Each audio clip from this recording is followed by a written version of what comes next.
Boa tarde a todos e todas. Meu nome é Maria Fernanda Nóbrega dos Santos, sou arquiteta urbanista e pesquisadora de pós-doutorado da Unesp de Bauru. Em conjunto com a professora doutora Marta Nokibara e a professora doutora Maria Solange Gurgel de Castro Fontes, nós vamos apresentar hoje o trabalho Repertório Vegetal e Infraestrutura Verde, uma revisão das espécies recomendadas para as tipologias de manejo de águas pluviais, no segundo simpósio brasileiro sobre cidade, paisagem e a natureza. A infraestrutura verde urbana é um termo que tem sido utilizado com bastante frequência, como um sinônimo das diferentes práticas de manejo integrado de águas pluviais, como, por exemplo, as técnicas de biorretenção, os jardins de chuva, dentre outras. Porém, é muito importante que a gente coloque que esse termo ele possui um significado diferente, dependendo do contexto em que é utilizado. E ele tem em sua gênese conceitos muito mais abrangentes, como a ecologia da paisagem.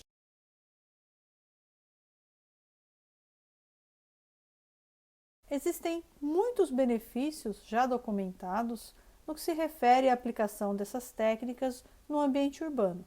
Além deles ajudarem na mitigação dos problemas hidrológicos, também podem proporcionar benefícios ambientais, sociais e econômicos. Porém, ainda que esses benefícios sejam muitos, também existem muitas barreiras para a implementação da infraestrutura verde. Dentre as principais barreiras, a falta de conhecimento técnico para o desenvolvimento desses projetos é a mais citada por diversos autores. São lacunas importantes no conhecimento, avaliações de desempenho ao longo do tempo, levantamentos com relação aos custos, os parâmetros de projeto, além da falta de recomendação sobre a necessidade de manutenção dessas estruturas. Um outro ponto que também influencia bastante no desempenho desses projetos, que alguns autores até citam, que é menos explorado que os anteriores, é a questão da escolha de espécies para uso nas diferentes tipologias. A falta de recomendação técnica nos manuais acaba levando muitas vezes à indicação de espécies inadequadas e, consequentemente, à falência do plantio. Então, apesar de desempenhar um papel tão importante na infraestrutura verde urbana, existe pouca informação sistematizada a respeito desse repertório vegetal a ser utilizado em projetos para áreas fora da Europa. Para que se possa ter uma ideia da escassez de dados para essas áreas, pode-se tirar como exemplo um catálogo na Alemanha que elenca mais de 3.000 espécies apenas para a tipologia telhados verdes, que já é implantada há bastante tempo no país. Haja vista, então, essa escassez ainda no nosso país e o potencial que se apresenta no Brasil para a utilização da infraestrutura verde urbana, seja em função da riqueza de paisagens, da biodiversidade, além das condições que são propícias para a implantação dessas técnicas, que se justifica essa pesquisa. Desta forma, o objetivo do trabalho foi realizar um levantamento e identificar as espécies vegetais que são recomendadas especificamente para uso nas tipologias de infraestrutura verde de manejo de águas pluviais, por meio da realização de uma revisão sistemática da literatura sobre o tema no nosso país, com o intuito de contribuir na criação de um repertório vegetal que possa ser futuramente empregado para projetos paisagísticos dessa natureza. Para a condução, então, da revisão sistemática da literatura sobre o tema, foi utilizado o Google Acadêmico.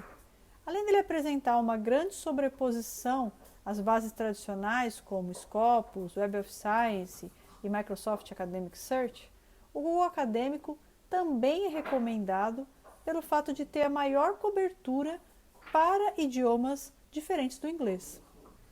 Em função desse levantamento ter sido realizado em 2020, a cobertura temporal delimitada foram os documentos publicados até o final de 2019. Para delimitar o escopo da busca, foi determinado, então, a avaliação da ocorrência dos termos combinados espécie e infraestrutura verde, além das diferentes variações de grafia do termo, com e sem hífen, em qualquer lugar do corpo do texto nos documentos disponíveis em português. Essa busca resultou em 658 resultados. Para a triagem desses resultados, foi então selecionados apenas artigos publicados em periódicos nacionais indexados, o que resultou em 196 documentos. E, na sequência, apenas aqueles artigos que enfocavam as espécies para uso nas tipologias de infraestrutura verde específicas para o manejo de águas pluviais, o que resultou, então, em 7 artigos incluídos no corpo de pesquisa. Os procedimentos de análise do material incluíram as seguintes etapas. Primeiro, foi realizada a leitura e o levantamento das espécies recomendadas pelos autores para uso nas tipologias de infraestrutura verde de manejo de águas pluviais no Brasil. Na sequência, foram listadas todas as espécies e o seu nome científico foi atualizado conforme a base de dados online The Plant List, no início do ano de 2021. Procedeu-se, então, à busca de informações complementares que podem subsidiar o uso dessas espécies em projetos paisagísticos. Para essa informação, foi utilizado a base de dados online Flora do Brasil 2020, do programa Reflora do CNPq. Foram extraídas, então, informações relativas à forma de vida, substrato, origem, endemismo, além da distribuição nos diferentes domínios fitogeográficos do Brasil. Todas essas informações, então, foram tratadas e foram elaborados, então, gráficos e mapas. Nessa tabela, é possível ver algumas informações relacionadas aos 7 artigos incluídos no estudo. Deste total, foram identificadas 82 plantas para uso nas tipologias de manejo de águas pluviais. Destas, 76 delas possuíam indicação de gênero e espécie, enquanto 6 os autores indicavam apenas o gênero. Todo esse material foi sumarizado de acordo com várias chaves de leitura, o que possibilitou diferentes análises, conforme os resultados que serão apresentados a seguir. A primeira análise apresentada diz respeito às espécies agrupadas conforme a indicação de uso dos autores. Para áreas alagadas sazonalmente, como por exemplo as tipologias de jardins de chuva ou biovaletas, foram identificadas 52 espécies. Já para áreas alagadas permanentemente, como por exemplo os alagados construídos, também conhecidos como wetlands construídos, os autores indicam 13 espécies. Também encontrou-se informações relacionadas à indicação de uso para áreas de margem, contenção de encostas e taludes em solo. A segunda análise se refere à divisão das espécies conforme a família botânica. Dentre todas as espécies listadas no artigo, foram identificadas 41 famílias botânicas distintas. 2/3 do total de espécies pertencem a 14 famílias, sendo a mais representativa a poácea, com 11 espécies. Já o outro terço, ou 33%, corresponde a 27 famílias que possuem apenas uma espécie cada. A próxima análise se refere à divisão das espécies conforme a forma de vida. Em primeiro lugar estão as herbáceas, com 40 espécies recomendadas pelos autores. Na sequência, são 14 espécies de árvores, 6 espécies de subarbusto e 4 espécies que variam suas características de erva a subarbusto. Uma outra análise possível se refere à divisão das espécies conforme o tipo de substrato. É relevante destacar que, apesar dos autores apresentarem recomendações distintas sobre qual o tipo de substrato no qual essas espécies podem ser plantadas, para que a gente possa padronizar os resultados, foi adotada a classificação da base de dados Flora do Brasil. Assim, nós temos 56 espécies exclusivamente terrícolas, que são a maioria das espécies recomendadas. Aquelas que transitam entre espécies terrícolas e aquáticas são 8 espécies. Aquelas espécies exclusivamente aquáticas são 5. As espécies terrícolas e rupícolas são 4. espécies rupícolas, apenas uma, terrícolas e epífitas, apenas uma também. Além disso, não encontramos informações sobre o substrato de uma dessas espécies, conforme a base de dados Flora do Brasil. Com relação à origem, a grande maioria é nativa, sendo 60 espécies, além de 6 gêneros recomendados pelos autores. Isso certamente está alinhado com o objetivo dos artigos que foram selecionados. Eles visavam justamente explorar e sugerir novas espécies para uso nas tipologias que sejam adequadas às características brasileiras. Além disso, 7 espécies recomendadas são naturalizadas, ou seja, são espécies exóticas que conseguem se reproduzir no local onde foram introduzidas sem a necessidade de intervenção humana direta. São também 5 espécies cultivadas, ou seja, espécies exóticas que não sobrevivem sem o cultivo humano, e 4 espécies não constam informações sobre a origem. A última análise se refere à divisão das espécies conforme o domínio fitogeográfico de sua ocorrência.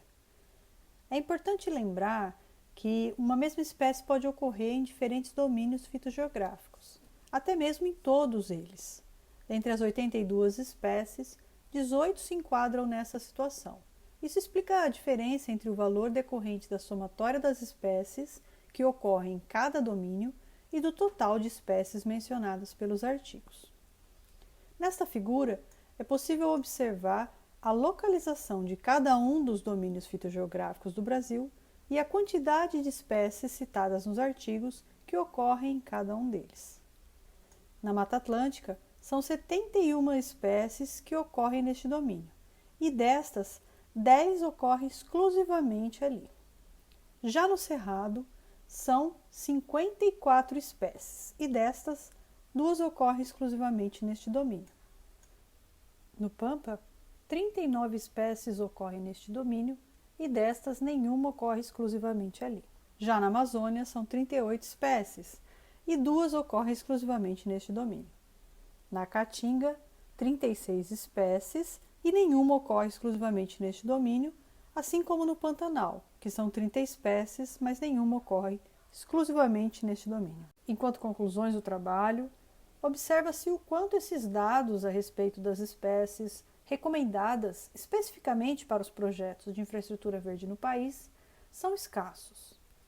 A grande maioria dos autores cita espécies para as áreas sazonalmente alagadas, como as tipologias de jardins de chuva, biovaletas ou as técnicas de biorretenção. As áreas permanentemente alagadas também são contempladas, com 10 espécies e 3 gêneros. Também se observou que de todos os artigos, apenas um deles se baseia em um levantamento de campo prévio, enquanto os outros todos sugerem espécies com base na literatura ou no seu potencial de uso, relacionado com as características da vegetação.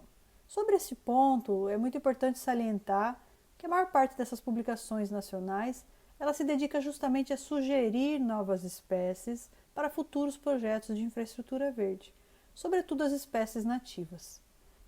Mas preocupa o fato de que deste universo de 82 espécies sugeridas, apenas uma pequena parte, ou seja, 3 espécies e 3 gêneros, também aparecem corroboradas pelo documento de consenso entre pesquisadores e práticos da área de tratamento de água com alagados construídos.